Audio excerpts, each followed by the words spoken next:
All right, y'all. So I've got a huge update here on the ending of Godzilla Minus One.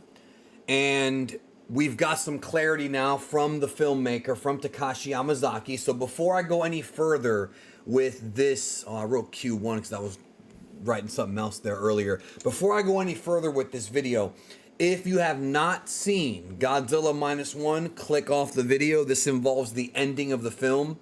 There was a mystery, an unanswered question. People have theories about the ending of the film. So if you haven't seen the movie, I believe it's coming to streaming in May. It might be Japan only at first, but I'm sure it'll come out everywhere else at some point. So if you haven't seen it, this ain't for you. Now, click off the video.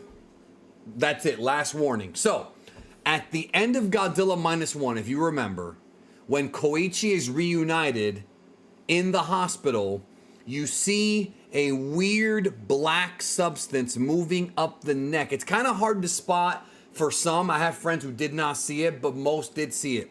Running up Noriko's neck. Now, there are theories about she might have radiation poisoning. Like, what exactly is going on? Well, Takashi Yamazaki may have answered it and also might be giving us a clue about the upcoming sequel to Godzilla Minus One. Now, just so you know, Takashi Yamazaki said that he's working on another film first.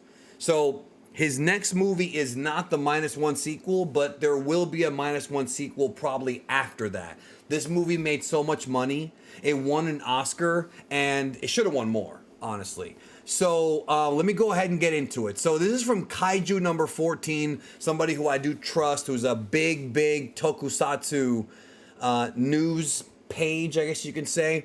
He writes, yesterday at Godzilla Festival Osaka, Takashi Yamazaki confirmed that the black mark on Noriko's neck in Godzilla Minus One was Godzilla's cells. Now, that was one of the theories, that somehow Godzilla's blood or, tissue, which this is what it is, got on some of the people. Now, there's all kinds of theories about this. It could be that now Noriko knows how to regenerate. Maybe that's why she didn't die from the explosion. It could be that she might be slowly mutating into something else. Let's not forget the very creepy ending to Shin Godzilla. Shin Godzilla had a weird ending that wasn't quite like this, but I don't want to get into it if you haven't seen the film, but that one had sort of a spooky ending that is very grim. Well, it looks like this film, if they come back and do a sequel with these same characters, I'm very curious to see what that means.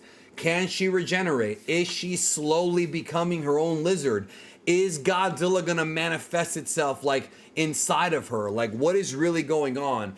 And it does make sense to me that if she has Godzilla cells that he's regenerating, or that she's regenerating through his cells, right? That's why the explosion didn't kill her.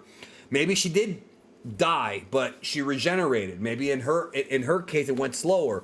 Or maybe there are other people who also have Godzilla cells on them, and that could end up being a problem, because for all we know, that's also radiation, and Godzilla is a different creature than a human. Maybe she's gonna eventually die. I mean, we talked about radiation poisoning.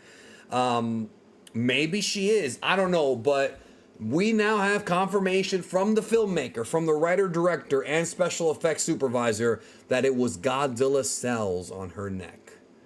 That is very interesting. Where do you think they go with the Minus One sequel? Should it be years and years later? Should it be right after? Should Koichi and Noriko still be the main characters? Or should it be the daughter? Or should it be somebody else? Let me know what you think in the comments down below. That's it for this video. I will see you soon.